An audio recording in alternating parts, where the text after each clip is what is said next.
Welcome to It's a Woman's World, a show which discusses any and all topics under the sun from a woman's point of view. Hosted today by Ali Naithani. Welcome to the show. We're so glad you're with us today. And while we get started, let's introduce my co-hosts. They are Junita Flowers. Hello, how are you? Hi, great to see you. Good to see you too. We have Uma Janga. Hi, Uma. Hi, Ali. Good to be here. Glad you're here. And we have Dr. Susan Strauss with us. Hi, so good to be back. I've missed it. Absolutely. And Nadia Jordana. Good to be here. Good to see you all. We I are know. actually in our new studios here. This is our first show, so we're excited to talk. And today we're going to be talking about business. And certainly Junita and Susan, as business owners, I think a lot of people have dreams and they want to start a business. And really excited today to learn more about some of the strategies and how do you make some of that happen. I could talk business day and night.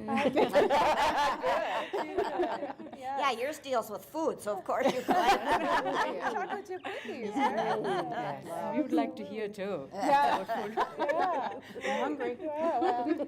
All right, I'm going to introduce our guest. Our guest today is Jill Johnson. Hi there. She is from Johnson Consulting Services. Thanks Hi, for being with everybody. us. Hi. Glad to be here, and thanks for having me. Awesome. Our Thanks pleasure. for joining us today. Yeah. And Jill, I want to just say you are a management consultant who's that's right. impacted over $3 billion worth of business decisions. So excited to hear more about that. Yes, it's been a long run. All right. Wow, that's fascinating. $3 billion. So I guess that leads us to our first question of what does Johnson Consulting Services do?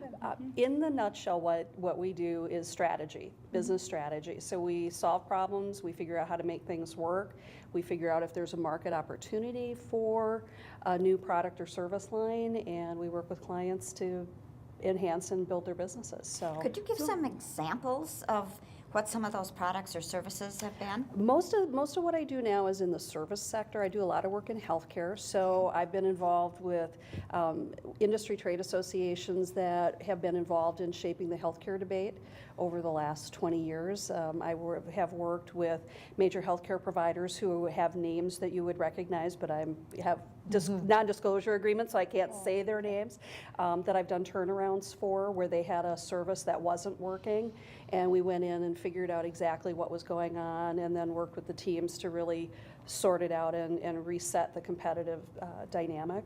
And I've worked with clients that were looking at new expansions, and so we were quantifying the market potential for senior living communities, for example, in Ohio, and looking at helping them to build and expand their campuses. So every client I work with is a little bit different. Some of the decisions are very big. The biggest one I ever worked on was a $200 million decision that I killed in an afternoon. Wow.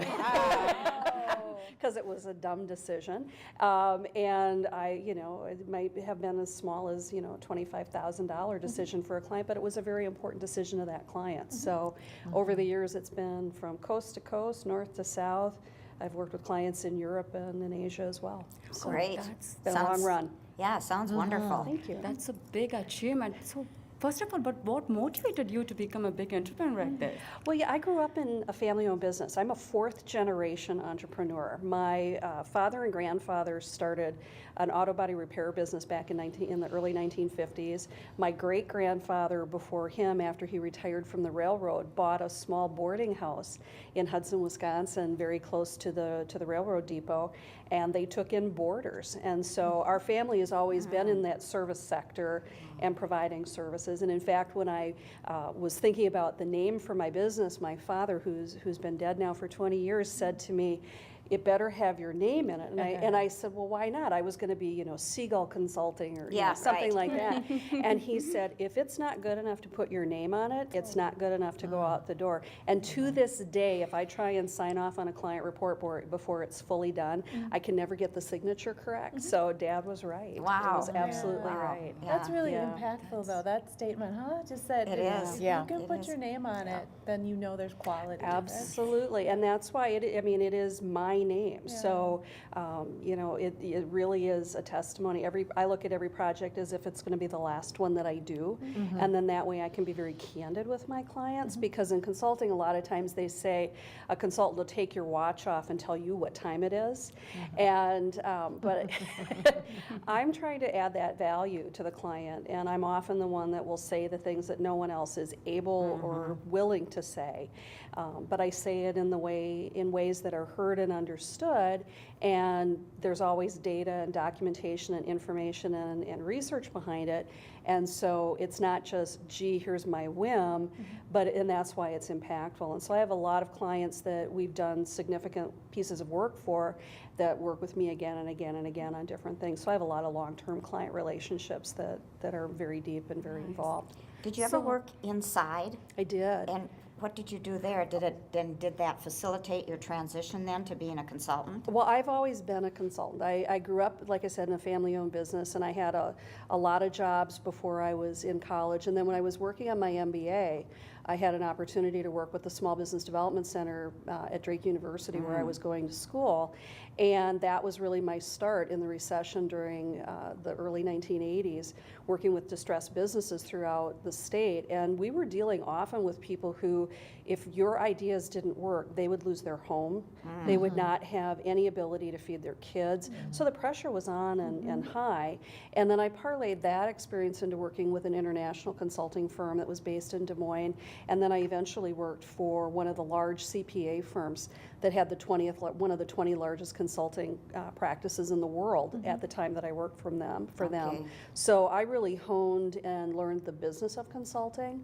And then when I went out on my own, I took what I had learned and ratcheted it up, and really looked to provide that added value to the client. And for me, my unique selling point is I tell you the truth, and I don't sugarcoat it. I'll tell you in the nicest possible way, but I tell you the truth. And we explain to you how and why and where your strategic vulnerabilities are, and how you can address those so that you can compete in the marketplace. And a lot of times for organizations, their markets have changed, and they're too close to it to see. And I have an objective point of view. I always say I have no dog in the hunt. So I can see things that sometimes people are too close to seeing.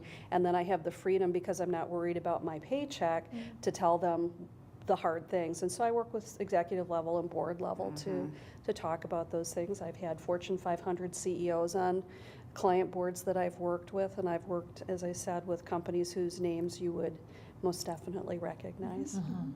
In your role as a consultant, how do you measure success? Because you could bring in, when you're doing the research and kind of come up with the end product, it could be something that the organization agrees with, may not be ready to take on, but how do you measure success in the entire process when you're consulting for an organization? My first threshold for success is it good enough to put my name on it, and do I think it's the right thing for the situation and the circumstances? So that's that personal measurement.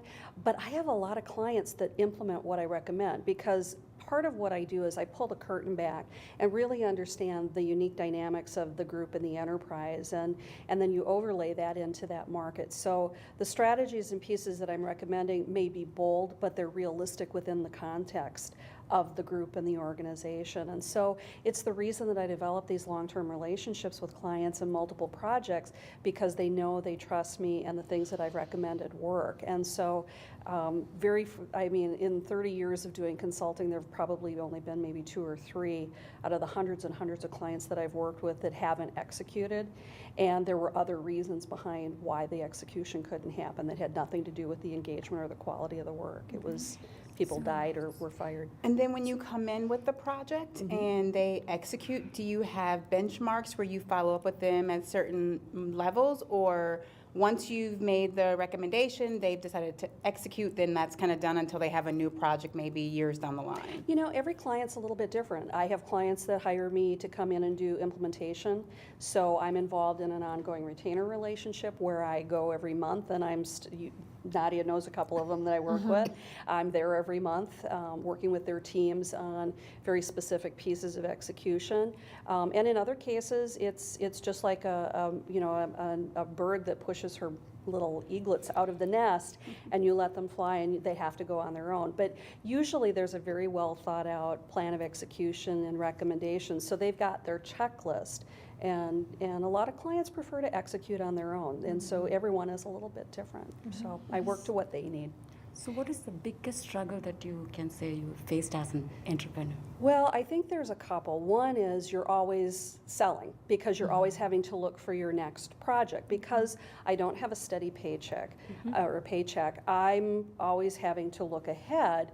And so, you know, for example, this weekend I've been writing proposals all weekend for work that I may not do for 3 or 4 months and that I may or may not get, but I'm approaching writing the proposal as if I am going to get it, and that when I'm doing the work, the proposal documents exactly what we'll do. I also find that, and I think sometimes it's separating, especially when you've worked with clients for a long time, always remembering I'm not part of their team. I'm an advisor. And so some of those boundaries can get a little bit blurry when you've worked. I've got one client I'm working with right now that I've worked with for a decade. And I fly in and out. They're in Ohio, and I come out for certain things. And they have the same team and many of the same board members who were there when I did the turnaround for them 10 years ago. And so I have a lot of credibility with them, but I always have to remember that my role is to not feel so comfortable that I forget that I'm there because of the added value that I bring. And so I think those are probably the 2 hardest things that you always deal with. You mentioned turnaround. Is it difficult for some of these companies, first of all, to see that they need someone to help them with that? How does the process of that begin to even approach the subject of turnaround?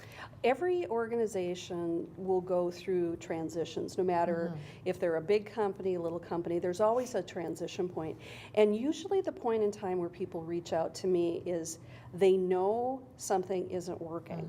Their revenues are off, their sales are falling, in key clients are stepping away from them, they're having turnover with their employees, things that used to come more easily to them, there's now a lot of pushback and stagnant response. And usually they've heard me in a speaking engagement because I'm so candid and direct. Sometimes I'm not everybody's cup of tea. So there are lots of organizations that would never hire me because they don't want this level of candor inside their tent. And so usually the types of people that resonate with that are executives or board members who know that something's really off. They know that there's something probably wrong with the assumptions that they've been making about the strategies that they've been deploying, and they genuinely want an objective point of view to come in and pull the curtain back and look soup to nuts. And those are organizations that you can work with because they're fearless in the sense that they're willing to adapt. And organizations that succeed over time, just as we in normal life, when you adapt to an evolving situation, you have a greater chance for success. That's the same thing in the business arena. And so those are the types of clients that I'm always looking for. And I work with many organizations that are 30, 40, 80 years old. I mean, they're not brand new baby businesses, but they have sustained that level of endurance, if you will, because they've adapted to the evolving changes in their market. And Jill, what's it like, perhaps, are you working with a lot of men? Are you working with, when you say CEOs and, boards, I'm just curious to say, is that a fair share of women and men? And if it is more men, what's that dynamic like? It's almost all men. I'll be really candid. The higher you move especially within larger enterprises, my clients are generally, these days, I'm really not dealing with anything less than a $50 million division or enterprise. I mean, they're all much bigger, $500 million or more. And, you'll have some women in the executive ranks, but the majority are very often men. But I find that men are willing to listen to what I have to say because I'm always the most prepared person in the room. I've done more research than anybody there, whether it's someone who's on staff or is a board member, and I've looked at more diverse types of information and insight than most because I'm coming in and doing a very concentrated deep dive. I also usually am involved in interviewing a lot of people, so I am in underneath the hood, if you will, and so I already know who the jerk is going to be, and I know who the allies need to be, And so if you understand the undercurrent of what's happening in a room, I think you're much great, your ability to influence outcome is much better if you really understand that dynamic. So how do you, with that though, as you describe that, how do you gain trust from people? Because, and I'll tell you why I'm asking this, Yeah. because I think that when a consultant comes into an organization, sometimes it's like, oh, did the CEO hire that person, and what's their agenda? Like, how do I be honest with this Yep. consultant? So can you speak to that? Yeah, absolutely. I mean, and there's a lot of times when they're afraid that I've specifically been hired to create a situation to fire them. Yeah. And so I'll come in. I had a marketing director who, during the course of our conversations about strategies that needed to be changed, because I'll talk to them about what I think needs to happen. And there was an enormous amount of pushback because she just absolutely didn't want to do it. And now she's my greatest champion. So part of it is my ability to develop a relationship and establish trust and have that conversation. And if they show resistance, sometimes I'll confront it. I said, look, I'm not here to get you into trouble, and I wasn't hired with that intent, but I will tell you what will happen if you don't work with me to figure it out. You will lose your job because you're not going to deal with the situation.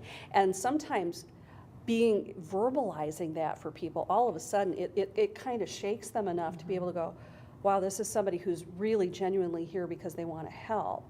And I had a project once where I had submitted my proposal. I was hired by the board. When I got on the phone to talk to the CEO, within 10 minutes, I said, you know what, I need to call the board chairman back. You and I have a very different perspective about what this engagement is. I called the board chair and I said, I'm withdrawing my proposal. And he, what do you mean? I mean, it was a big amount of money. And I said, look, it's quite clear I've been hired over this guy's objection because I'm not his consultant. He has an agenda and an outcome. And I said, so you guys as a group need to decide what you want to do because I'm not going to come in. And the board chair starts laughing. He said, we heard you were really adept at smoking out the situation very early on. He said, this is exactly the situation. And that was in a 10-minute phone call. He said, imagine what you'll do if you come in and actually work with it. And that was an interesting one because when I went in to do my presentation, the CEO, he said, before she even starts, I have something to announce. So I let him stand up, and he said, well, if I'm tendering my resignation. And he said, I just want everyone to know that, and so whatever. And he sits back down, and I turned to him and I said, well, you actually probably should have waited until I was done because I had a lot to say about what the board had done that was inappropriate. And I remember him sitting there, his name was Bob, and he just looked at me because I was unlike any consultant he'd ever seen before because I was telling the client that hired me what they had contributed to the problem too, and everybody had a role to play in what was wrong. And so, but this guy had just cut himself out of his own job He because— didn't say, okay, I changed my mind. No, and it was probably for the best at the end of the day, but it was being willing as an entrepreneur to be different and being willing as a consultant to be different. That's the uniqueness of the voice that I try and bring into those meetings and rooms. And am I everybody's favorite person? Absolutely not. And usually those are people who are really struggling with the need to evolve in the role that they have.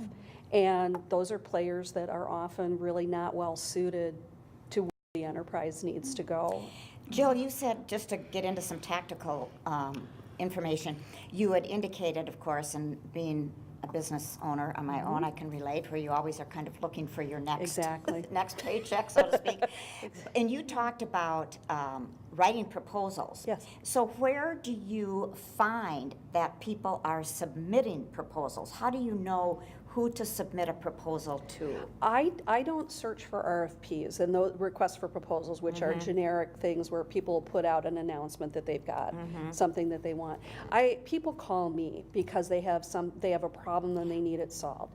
And so I'm writing a very customized proposal unique to that situation and that input. All right, in response to a specific request that to a has- request. okay, Yeah, got because it. I found for me, there are many consulting firms that love the RFP process.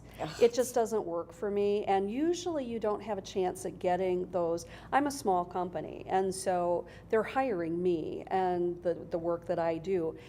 The firms that do better in those big RFP processes are much more institutionally structured consulting. It's less personal, and it's a very different approach to consulting.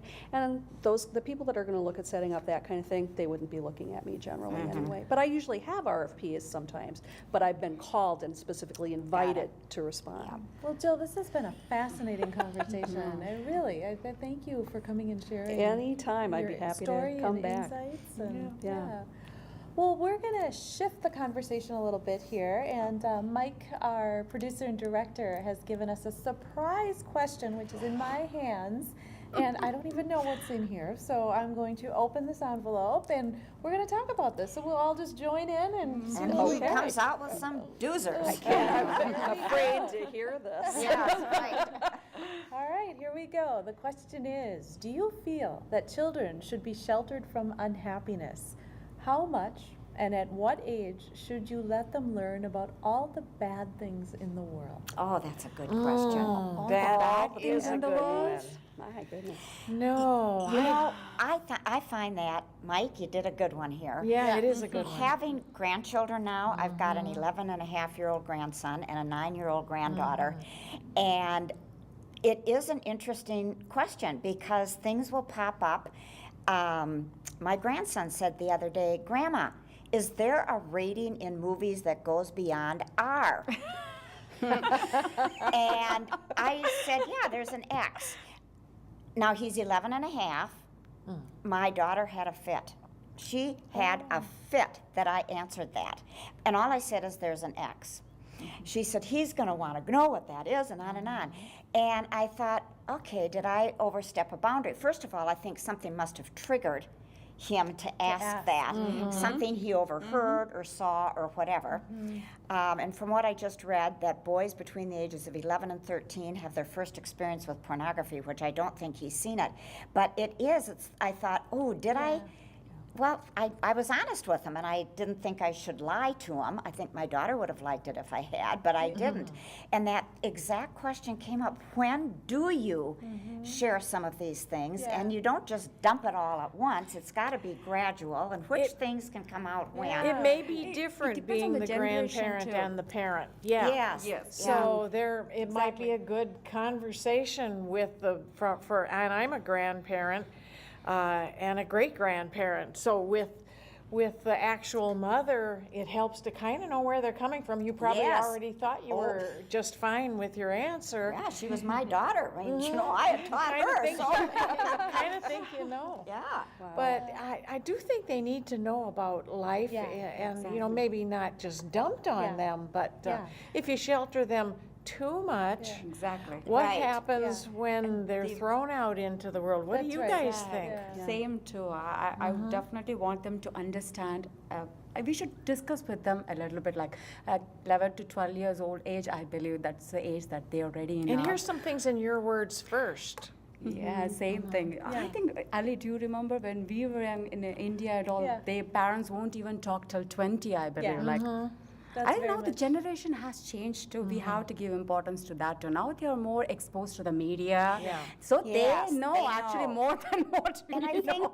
think we try to tie it into a context, maybe if something's happened that they've seen on TV that's going on in the world, Yeah.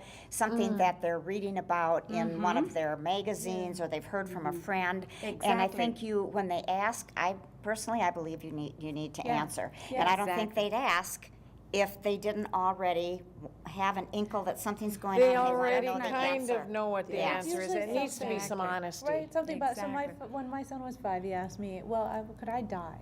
Could Oh, he die yeah. himself? And Oh, I think he had yeah. heard of some child dying of Something, cancer, and I exactly. said, well, first of all, I did the whole, oh no, why do I have to do that? That is a tough And then I one. went into that. So I think it's really, you have to meet the child where they're at Yes. with some honesty. So I said to him, you know, one day that's going to happen to all of us. Yeah. But right now, I said, I kind of tried to put it in you've got some good odds for you, because you're not, you know, unfortunately this little boy was sick, and I said, you're not sick.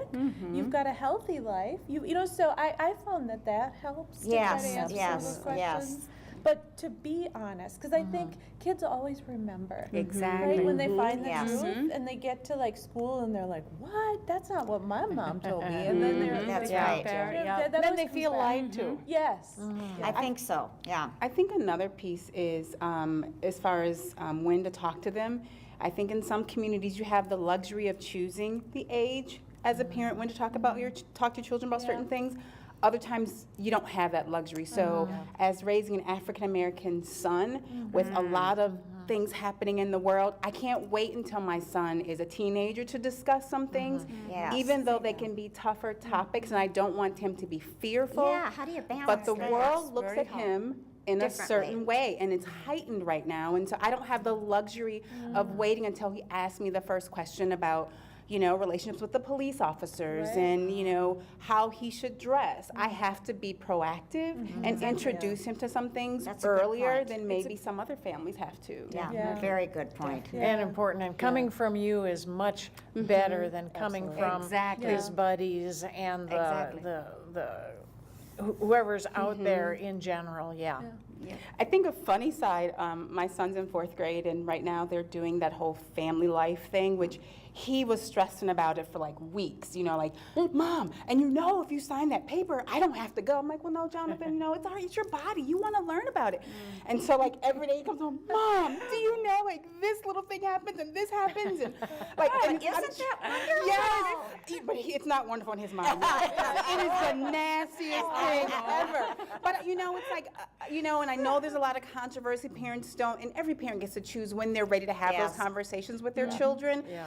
But I like the fact that the school is bringing in information that I feel good about, because, you know, you look at it first, but it's from another perspective, and I get to sort of hear his perspective without kind of his version of it, and then I get to also add in more of, okay, this Yes, is what Mommy yes. has to say about it. But it's such an interesting conversation. Everything is gross. I'm like, that's not gross, Jonathan. That's you. You own that. And it's like, but Mommy. It is. I mean, it's like terrifying. Like, they said such and such. Oh my gosh. You know, it's interesting because it ties what we were talking about earlier for me as a consultant. If I'm dealing with people who expect the world to always be pretty imperfect, they don't have the resilience or the insight to be able to deal with situations when tough things happen. it's the same and, thing. and so I don't have kids. I'm a great aunt, but I don't have children. But I see that aftermath. And I recall my niece, who at the time was 12, called me one day, and there had been a boy who'd been bullied in school because he was gay. And she was very upset about it. And she, you know, it was a very complicated situation. And I listened to her talk about it, and she had opinions about, you know, he should have stayed at home because it was just too embarrassing. And so we talked about it, and I said, no, I think it was great that he came to school and he faced everybody. And she's like, but why? And so I shared my point of view with her about how no matter in life you always have to stand up and face other people and not let other people decide to keep you at home. And she said, I just knew you'd have good insights. Because she had called me, and she doesn't normally call. And I thought, wow, you know, my That's sister would have been fantastic. great, but Isn't you know, that it was a interesting, trust though, dynamic. how children in that example, they kind of sometimes they know with adults in their life who kind of knows Yes. that. Like I think kids They're kids very kind smart. of They know who will be honest They do with a lot them. of They do. watching. And they do. want All to of us. process Yeah. things, They and do. so they want to understand why did we lose or why did that happen. And I think as adults we don't do them a service Yeah. if we don't help them understand that life Right. isn't perfect, but here's how you become the best person you can be to deal with that conflict or Well, that this issue. has been a great conversation, and thanks to Mike. Mike, what a great question. huh? Yes. Did he do well there? He did. Yes, you did well. You put us on the We spot. got smiles on our face. Yeah. All right. Well, we thank you for joining us today on It's a Woman's World, and we hope to see you next time.